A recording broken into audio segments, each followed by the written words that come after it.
Hello my dear students, কেমন আছো তোমরা সবাই? I am Nuri Arushi and welcome to our channel exam album.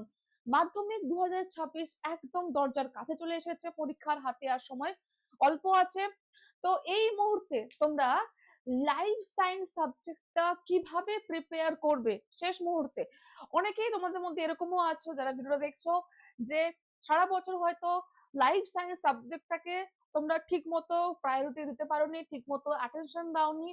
তো এই মুহূর্তে তোমরা কিভাবে পড়লে এবং কি কি কোয়েশ্চেন ফলো করলে একটা প্রপার তোমরা নম্বর স্কোর করতে পারবে, আমরা আজকে সেটাই দেখব। তো এই সাজেশন ভিডিওটা তোমাদের সবার জন্য ভীষণ হেল্পফুল হতে চলেছে। আমি বিগত বছরের সমস্ত প্রশ্নপত্র ভালোভাবে ঘেটেছি এবং কি কি প্রশ্ন আসার সম্ভাবনা রয়েছে সেগুলোই অধ্যায় ভিত্তিক সাজিয়েছি। তো প্রত্যেকটা অধ্যায় আমরা জানি যে ক্লাস 10 এর টোটাল 5টা অধ্যায় রয়েছে।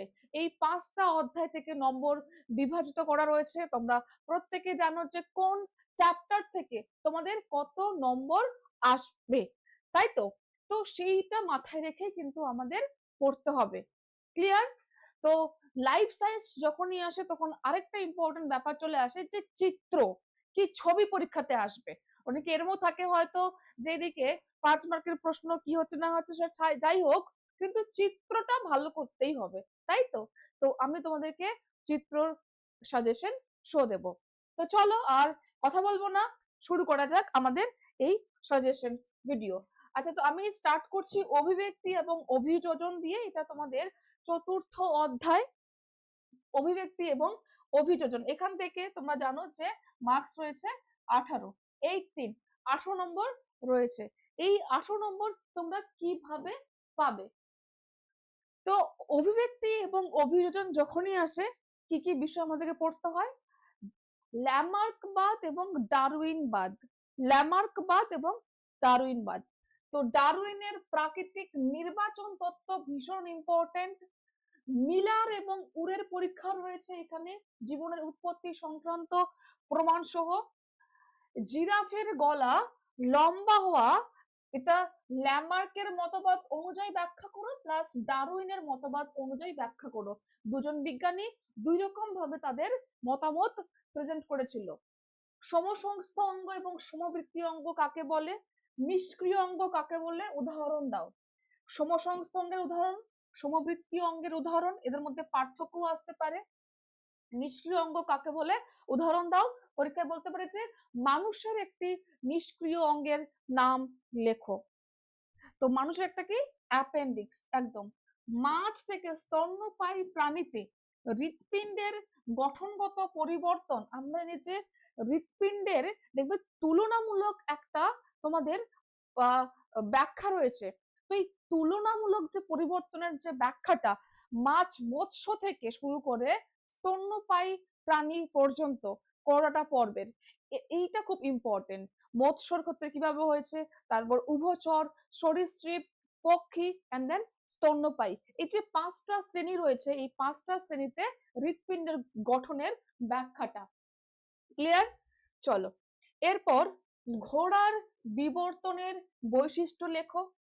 মরুভূমির উদ্ভিদের অভিযোজন, যেটা জেরোফাইট উদ্ভিদ বা যাদেরকে বলা হয় জাঙ্গল উদ্ভিদ। তো এই মরুভূমির যে জাঙ্গল বা জেরোফাইট প্ল্যান্টস রয়েছে তাদের কিভাবে অভিযোজন হয়েছে, বা বলতে পারে ক্যাকটাসের ক্যাকটাসের যে অভিযোজনগত বৈশিষ্ট্য সেগুলি উল্লেখ করো, বা বলতে পারে যে পর্ণকাণ্ড কি, ক্যাকটাসের পর্ণকাণ্ড সম্পর্কে লেখো। তো একই প্রশ্ন বিভিন্ন ভাবে কিন্তু আসতে পারে। রুই মাছের অভিযোজন সম্পর্কে তোমাদের লিখতে বলতে পারে। সুন্দরী গাছের যে অভিযোজন, সুন্দরীর যে লবণ গ্রন্থি রয়েছে, তো সুন্দরীর লবণ গ্রন্থির অভিযোজন। হ্যালোফাইট উদ্ভিদ, এগুলো কি? হ্যালোফাইট উদ্ভিদ। ঠিক আছে? তো দেখো এখানে 10টা ইম্পর্টেন্ট প্রশ্ন রয়েছে। এই 10টা প্রশ্ন ভালো করে পড়বে। আর তোমাদের মৌমাছির আচরণগত যেটা রয়েছে সেটা একবার তোমরা জাস্ট রিডিং পড়তে পারো। আর উটের কয়েকটা বৈশিষ্ট্য কিন্তু দেখে রাখবে। ঠিক আছে? উটের কয়েকটা বৈশিষ্ট্য দেখে রাখবে। ঘোড়ার বিবর্তনের বৈশিষ্ট্যগুলো কিন্তু ভালোভাবে দেখতে হবে। সমস্ত অঙ্গ, সমবৃত্তীয় অঙ্গ, নিষ্ক্রিয় অঙ্গ, এই 3 রকমের যেখানে অঙ্গের কথা বলা রয়েছে এই অঙ্গগুলো দেখতে হবে। আর ল্যামার্কবাদ, ব্যবহার ও ব্যবহার, ঠিক আছে, এই ব্যাপারটা কিন্তু একটু দেখবে। অর্জিত বৈশিষ্ট্যের বংশানুসরণ, ল্যামার্কবাদের মধ্যে ব্যবহার ও ব্যবহার, যে অঙ্গ বেশি ব্যবহার হবে সেটা আরো বেশি স্ট্রং হবে, এবং যেটা কম ব্যবহার হবে সেটা কি হবে, একটা সময় তার ব্যবহার কমতে কমতে দেখা যাবে যে এটা নিঃস্ব হয়ে গেছে। ক্লিয়ার? তো অভিব্যক্তি আর অভিযোজন গেল। দেখো এবার পরিবেশ, তার সম্পদ ও সংরক্ষণ, ভেরি ইম্পর্টেন্ট। এখান থেকে 27 নম্বর কিন্তু পরীক্ষাতে আসবে। পরিবেশ, তার সম্পদ এবং সংরক্ষণ, এটা সব থেকে হাই ওয়েটেজ কভার করছে, এবং এই অধ্যায়টা অনেকে ভালো করে পড়ে না, অথচ এখানে সব থেকে বেশি নম্বর রয়েছে। জীব বৈচিত্র্য সংরক্ষণে জেএফএম, জয়েন্ট ফরেস্ট ম্যানেজমেন্ট, এবং পিবিআর, পিপলস বায়োডাইভার্সিটি, তোমার যে রেজিস্টার, এর ভূমিকা লেখো। এক্স-সিটু সংরক্ষণ কি, প্লাস তোমরা এখানে ইনসিটুটাও দেখে রাখবে। ইনসিটু সংরক্ষণ, এক্স-সিটু সংরক্ষণ আর ইনসিটু সংরক্ষণ, তাদের এক্সাম্পল। এক্স-সিটু সংরক্ষণ, ইনসিটু সংরক্ষণ প্রাকৃতিক ভাবে করা হচ্ছে আর প্রাকৃতিক পদ্ধতির বাইরে গিয়ে করা হচ্ছে। প্রাকৃতিক ভাবে ন্যাশনাল পার্ক, প্রকৃতির বাইরে গিয়ে যেমন চিড়িয়াখানা, বোটানিক্যাল গার্ডেন, জুলজিক্যাল গার্ডেন, এইগুলো ক্রায়ো সংরক্ষণ, এটা ওয়ান কাইন্ড অফ এক্স-সিটু সংরক্ষণ।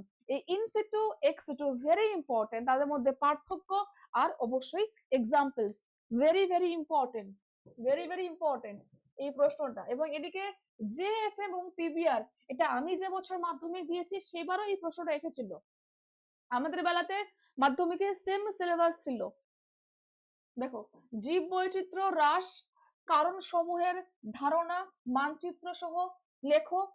তারপর স্টোন ক্যান্সার, ইউট্রোফিকেশন, জৈব বিবর্ধন বা বায়োম্যাগনিফিকেশন, এর আরেকটা নাম কি আমরা জানি, বায়োম্যাগনিফিকেশন, বায়োম্যাগনিফিকেশন, জৈব বিবর্ধন বা বায়োম্যাগনিফিকেশন, শৈবাল ব্লুম, কি শৈবাল ব্লুম। তারপর ওজন গহ্বর, এটা অ্যাসিড বৃষ্টিও আসতে পারে। অ্যাসিড বৃষ্টি কারণ এবং ফলাফল, অ্যাসিড বৃষ্টির কারণ এবং ফলাফল ভেরি ইম্পর্টেন্ট, এইটা কিন্তু ভীষণ ভীষণ ইম্পর্টেন্ট পরীক্ষার জন্য তোমাদের। স্টোন ক্যান্সার, তারপর ইউট্রোফিকেশন কি, জৈব বিবর্ধন কি, ওজন গহ্বর, শৈবাল ব্লুম কি, এদিকে তোমার হলো যে অ্যাসিড বৃষ্টি, এর এখানে তোমরা একটু বিওডি আর সিওডি কি এটাও জেনে নেবে, ঠিক আছে, বিওডি এবং সিওডি। মাটি দূষণের কারণ ও ফলাফল, মাটি দূষণের কারণ ফলাফল, বা বলতে পারে জল দূষণের কারণ ও ফলাফল। জলবাহিত ডিজিজের নাম, জলবাহিত কয়েকটা ডিজিজের নাম, যেমন টাইফয়েড জলবাহিত, যেমন কলেরা জলবাহিত রোগ, দূষিত জল পানের ফলে হয়। ডিনাইট্রিফিকেশন কিভাবে বায়ুমণ্ডলে নাইট্রোজেনের ভারসাম্য বজায় রাখে। জলাভূমিকে কেন প্রকৃতির বৃক্ষ বলা হয়, ঠিক আছে, এটা 3+2 করে পরীক্ষায় আসতে পারে। ডিনাইট্রিফিকেশন কিভাবে বায়ুমণ্ডলে নাইট্রোজেনের ভারসাম্য বজায় রাখে, জলাভূমিকে কেন প্রকৃতির বৃক্ষ বলা হয়। ক্রমবর্ধমান জনসংখ্যার প্রভাবে কিভাবে মিষ্টি জলের অভাব ও খাদ্য সংকট দেখা দিচ্ছে। কৃষিক্ষেত্রের বর্জ্য জলাশয়ে মিশলে যে ঘটনাগুলো ঘটবে তা ক্রম নির্মাণ করো। ভেরি ইম্পর্টেন্ট প্রশ্ন, তোমরা এটা স্ক্রিনশট নিতে পারো এখন এই মুহূর্তে খাতায় লিখতে না পারলে, ঠিক আছে। সুন্দরবনের 3টি পরিবেশগত সমস্যা বর্ণনা করো। বায়োডাইভার্সিটি হটস্পট নির্ধারণের শর্তগুলি লেখো। আর ভারতের যে 4টি হটস্পট রয়েছে, এই 4টে হটস্পটের অবস্থান, সেখানে জীব বৈচিত্র্য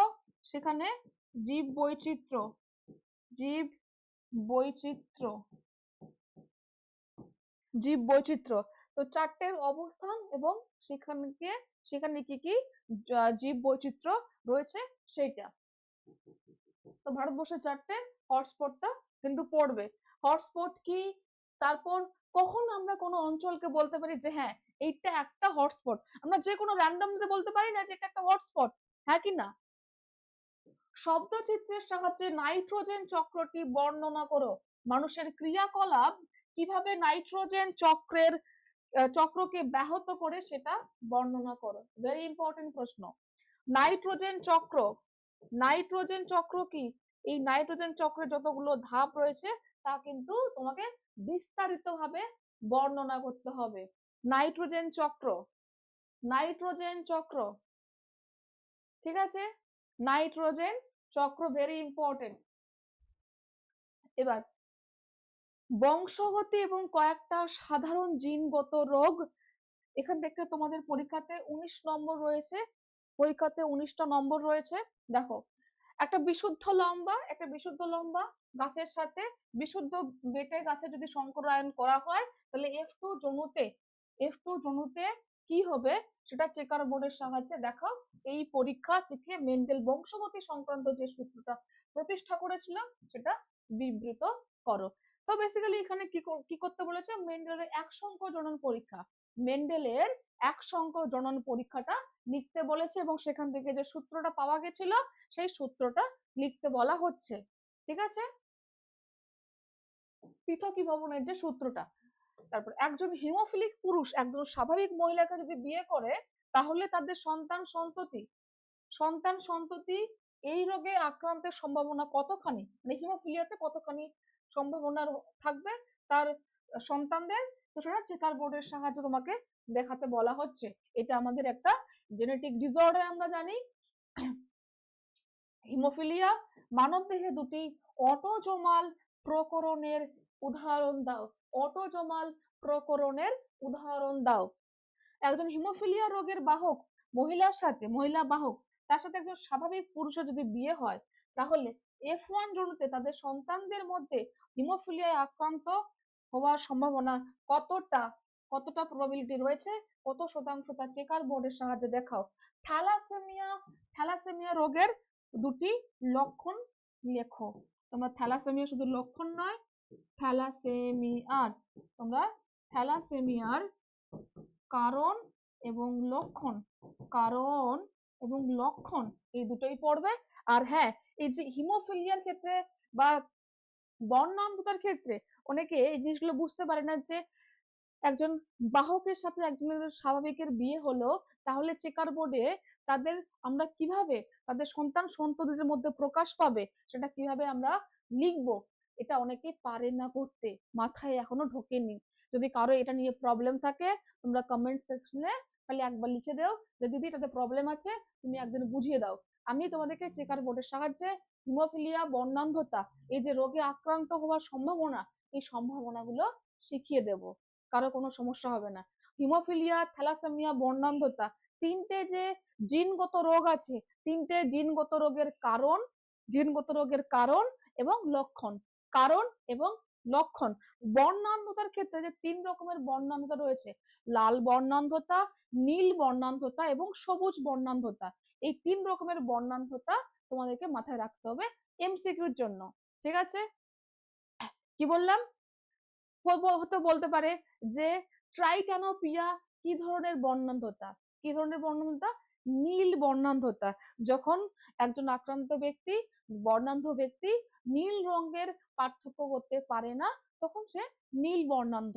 ঠিক আছে, ট্রাইট্যানোপিয়া।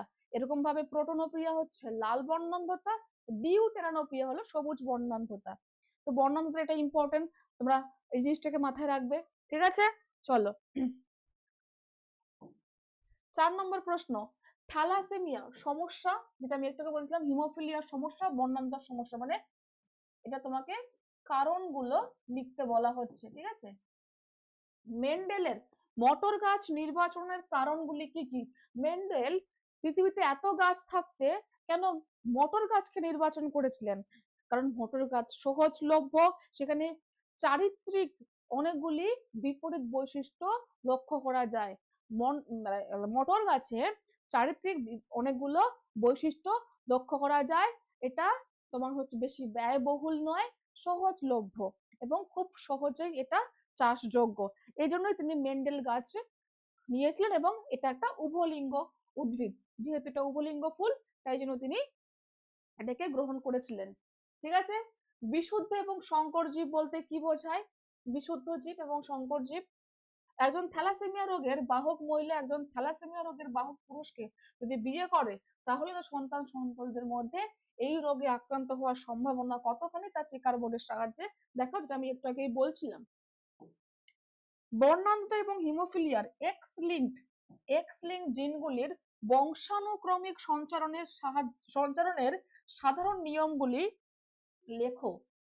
জিনগত রোগ প্রতিরোধে জেনেটিক কাউন্সেলিং এর ভূমিকা লেখো। এটা ইম্পর্টেন্ট প্রশ্ন। অসম্পূর্ণ প্রকটতার জিনোটাইপ এবং ফিনোটাইপ অনুপাত কত হয়? অসম্পূর্ণ প্রকটতার ক্ষেত্রে জিনোটাইপ এবং ফিনোটাইপ অনুপাত আমরা জানি যে সেম হয়, 1:2:1। মেন্ডেল তার দ্বিসংকর জনন পরীক্ষা থেকে কোন সূত্রে উপনীত হয়েছিলেন? যে স্বাধীন বণ্টনের যে সূত্রটা, সেই সূত্রটা এখানে লিখতে হবে। বিশুদ্ধ কালো অমসৃণ গিনিপিগের সঙ্গে বিশুদ্ধ সাদা মসৃণ গিনিপিগের সংকরায়ন করা হলো তোমার F2 জোনেতে জিনোটাইপ এবং ফিনোটাইপ অনুপাত চেকার বোর্ডের সাহায্যে দেখাও। মানে এখানে মেন্ডেলের যে দ্বিসংকর জনন পরীক্ষা এটা লিখতে বলা হচ্ছে চেকার বোর্ডের সাহায্যে। খুব সহজ। এই গেল আমাদের বংশগতি। আচ্ছা, জেনেটিক কাউন্সেলিং কি? এর তাৎপর্য বা গুরুত্ব, এর তাৎপর্য বা গুরুত্বটা ইম্পর্টেন্ট। অসম্পূর্ণ প্রকটতা কাকে বলে? 7 জোড়া যে বিপরীত বৈশিষ্ট্য নিয়েছিল মেন্ডেল, সেই 7 জোড়া বৈশিষ্ট্য। এবং ইমাসকুলেশন কাকে বলা হয়? ইমাসকুলেশন কাকে বলা হয়? আচ্ছা, এবার চলে আসো আমাদের প্রথম অধ্যায়, জীবজগতের নিয়ন্ত্রণ এবং সমন্বয় সাধন। এখান থেকে পরীক্ষায় নম্বর রয়েছে 22টা নম্বর। কি কি টপিকস রয়েছে এই অধ্যায়?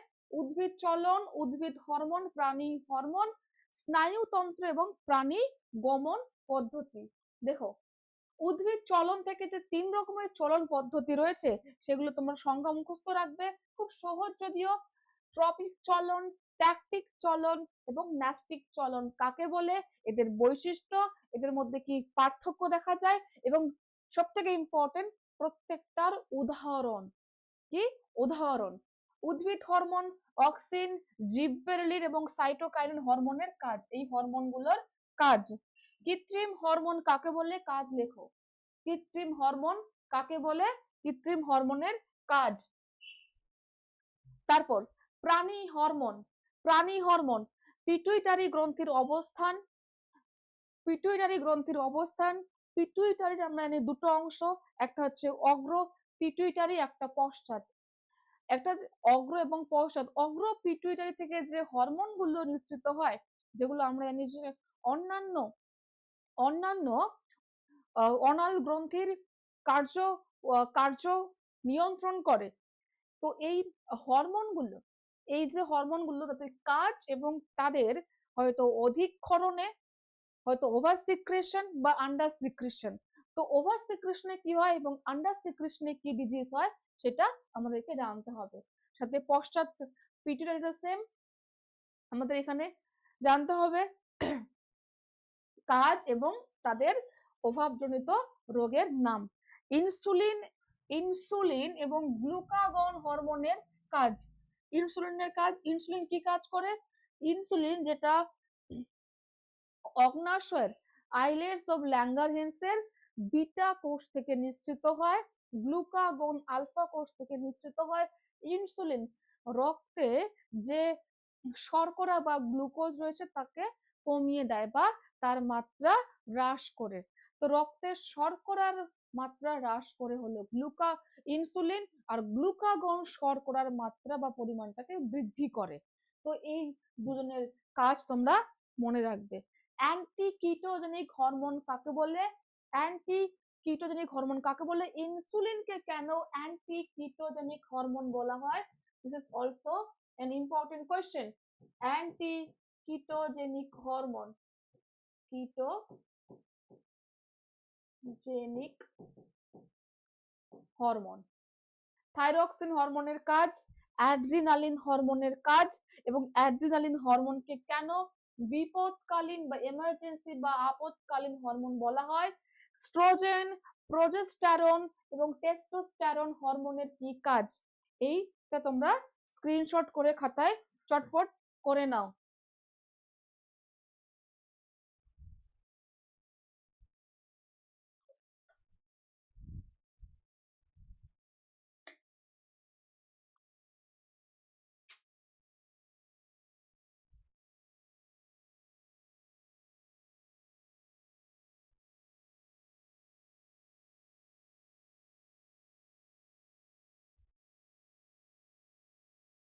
আই হোপ সবাই লিখে নিয়েছো। অ্যাড্রিনালিন হরমোনকে কেন বিপদকালীন হরমোন বলা হয়? প্রাণী হরমোন কাকে বলে, প্রাণী হরমোনের বৈশিষ্ট্য, এই জিনিসগুলো কিন্তু তোমরা অল্প অল্প করে কিন্তু অবশ্যই দেখে রাখবে, ঠিক আছে?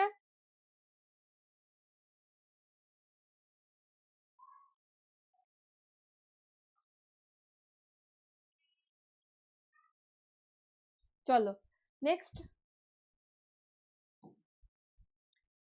স্নায়ুতন্ত্র।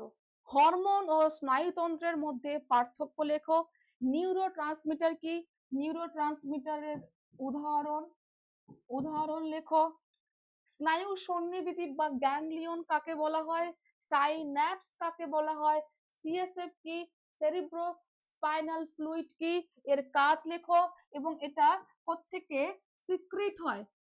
সিএসএফ কি থেকে ক্ষরণ হয়? আমরা জানি যে করোয়েড প্লেক্সাস থেকে এটা ক্ষরিত হয়, করোয়েড প্লেক্সাস থেকে ক্ষরিত হয়। তাহলে হরমোন এবং স্নায়ুতন্ত্রের মধ্যে পার্থক্য, হরমোন এবং স্নায়ুতন্ত্রের মধ্যে পার্থক্য, একটা হলো আমাদের ভৌত, একটা রাসায়নিক, একটা দ্রুত কাজ করে, একটা স্লো কাজ করে। নিউরোট্রান্সমিটার কি? উদাহরণ, স্নায়ু সন্নিবেদী কাকে বলে? এগুলো ছোট ছোট সংজ্ঞা, এই সংজ্ঞাগুলো কিন্তু একদম ঠোঁটের উপরে কিন্তু তোমাদেরকে প্লাস্টার করে রাখতে হবে। তারপর মায়োপিয়া কি? হাইপার মেট্রোপিয়া কি? এগুলো চোখের, আমরা জানি যে অনেকগুলো ডিজিজ রয়েছে, যে ডিজিজ গুলো তোমাদের সিলেবাসে আছে। মায়োপিয়া, হাইপার মেট্রোপিয়া, প্রেস বায়োপিয়া এবং ক্যাটারেক্ট। যেমন ধরে নাও আমার মাইল্ড মায়োপিয়া আছে। মায়োপিয়া কি? খুব সিম্পল, যখন আমি দূরের জিনিসকে অস্পষ্ট দেখবো কিন্তু কাছের জিনিস পরিষ্কার দেখবো, এটা মায়োপিয়া। যখন আমি কাছে পরিষ্কার দেখতে পাচ্ছি না কিন্তু দূরে পরিষ্কার দেখতে পাচ্ছি, এটা হবে আমার হাইপারমেট্রোপিয়া। তাহলে এই জিনিসগুলো একটু করে দেখে রাখতে হবে। কেন্দ্রীয় স্নায়ুতন্ত্রের অংশগুলি কি কি? কেন্দ্রীয় স্নায়ুতন্ত্রের অংশগুলি কি কি? তার পাশাপাশি তোমরা প্রান্তীয় প্রান্তীয় স্নায়ুতন্ত্রের অংশগুলো মাথায় রাখবে। আর হ্যাঁ, সুষুম্না স্নায়ুর সংখ্যা, সুষুম্না স্নায়ুর সংখ্যা আর কোরোটীয় স্নায়ুর সংখ্যা, এটাও অবশ্যই মাথায় রাখবে। সুষুম্না স্নায়ু, সুষুম্না স্নায়ু, তারপর আমাদের এখানে রয়েছে করোটীয় স্নায়ু, করোটীয় স্নায়ু, করোটীয় স্নায়ু। আর হ্যাঁ, সেন্সরি স্নায়ু কাকে বলে? সেন্সরি স্নায়ু কাকে বলে? তারপর মোটর স্নায়ু বা চেস্টীয় স্নায়ু কাকে বলে এবং মিশ্র স্নায়ু কাকে বলে? এই যে 3 রকমের স্নায়ু রয়েছে এবং তার সাথে উদাহরণ, সংজ্ঞাবহ স্নায়ু, চেস্টীয় স্নায়ু, চেস্টীয় স্নায়ু এবং মিশ্র স্নায়ু কাকে বলে, তার উদাহরণ, সেটাও কিন্তু ইম্পর্টেন্ট, এখানে লেখা নেই, মুখে বলে দিলাম। প্রাণী গমন, বল ও সকেট সন্ধি, তারপর রেমিজেস এবং রেটিসেস কি? পায়রার। ফ্লেকশন, তারপর এক্সটেনশন, এখানে ফ্লেক্সর পেশির এক্সাম্পল, এক্সটেনশন পেশির এক্সাম্পল। আর হ্যাঁ, অ্যাডাকশন কি? অ্যাবডাকশন কি? অ্যাডাক্টর পেশির এক্সাম্পল, অ্যাবডাক্টর পেশির এক্সাম্পল। রোটেশন কি? এবং রোটেটর পেশির পেশির example. Piriformis, very important, piriformis, piriformis একটি রোটেটর পেশির এক্সাম্পল, রোটেটর, রোটেটর পেশির এক্সাম্পল, এটাও কি খুব ইম্পর্টেন্ট, ঠিক আছে? ফ্লেক্সর পেশি হলো আমাদের বাইসেপস পেশি, এক্সটেনশন পেশি কি আমাদের এখানে? ট্রাইসেপস পেশি, ক্লিয়ার? তো এগুলো একটু করে মাথায় রাখতে হবে।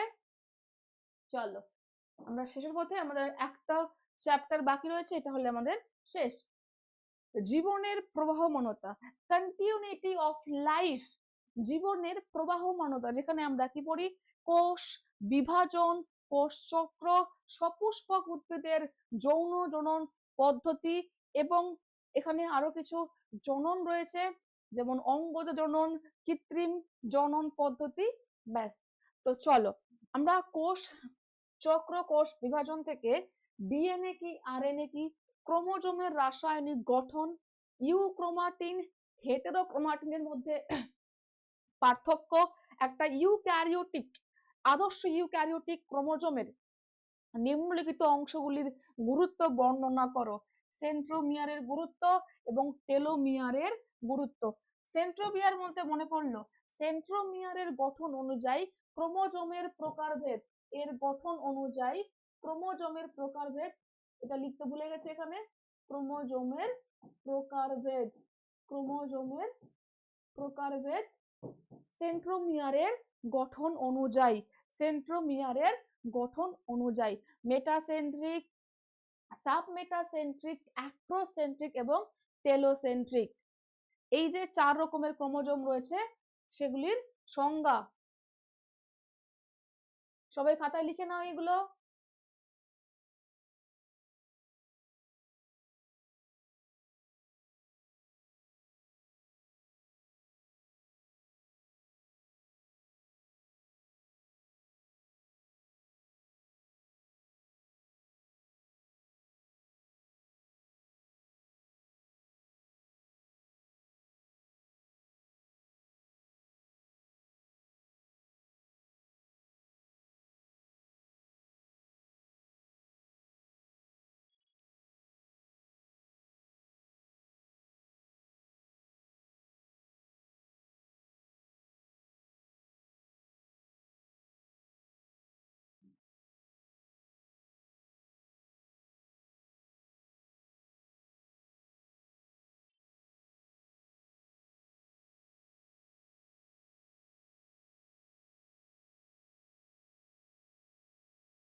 চলো,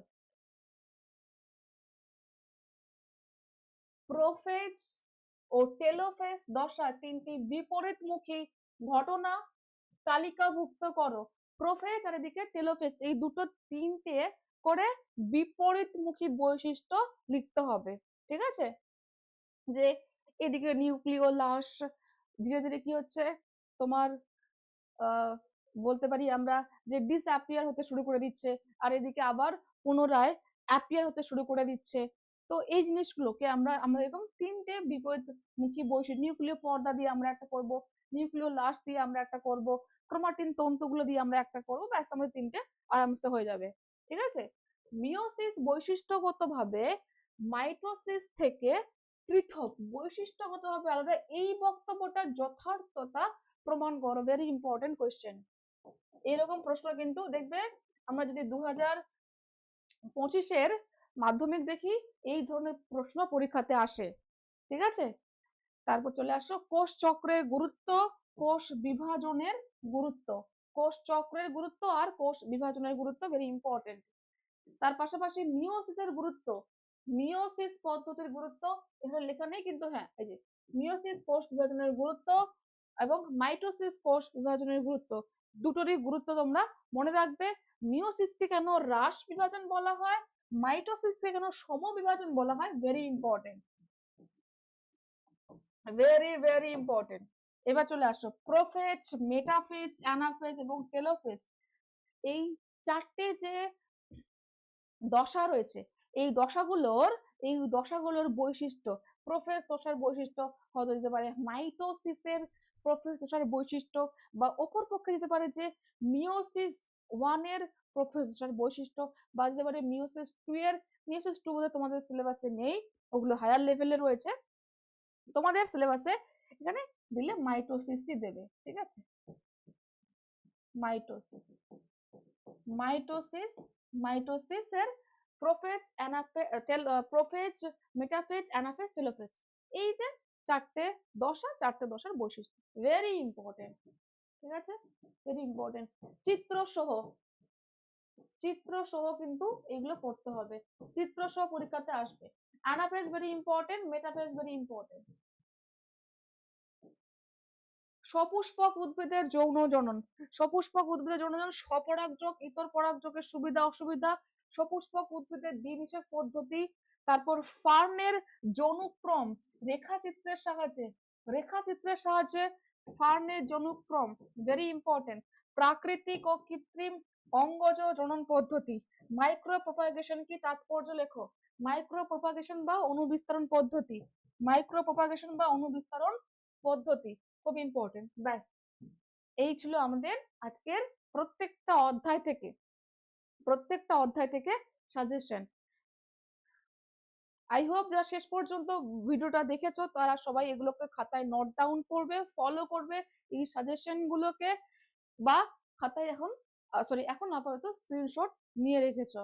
হাতে কিন্তু একদম সময় নেই, যে প্রশ্নগুলো বললাম দিনরাত এগুলোকে পড়তে থাকো, দিনরাত এক করে জাস্ট এগুলোকে পড়তে থাকো, ঠিক আছে?